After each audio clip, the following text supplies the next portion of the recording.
Mula sa Santa Maria, Davao Occidental, nais kong ipakilala sa inyo ang Team Elemar, isa sa pinakamatulin na bangka sa Davao Region. Ang bangkang ito ay pinapatakbo ng 22 horsepower ProQuip engine. Ang kanilang team ay dumarayo sa Dinagat Island noong nakaraang First Governor de Mary Invitational National Race doon sa Dinagat Island.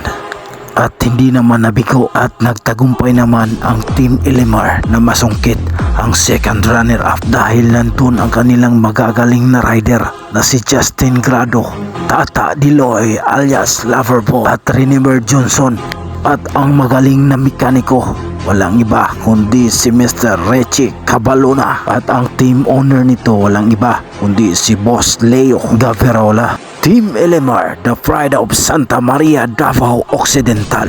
Kaibigan, kung isa ka sa tagahanga at taga-suporta ng Team Elemar, maaari mo itong i-share.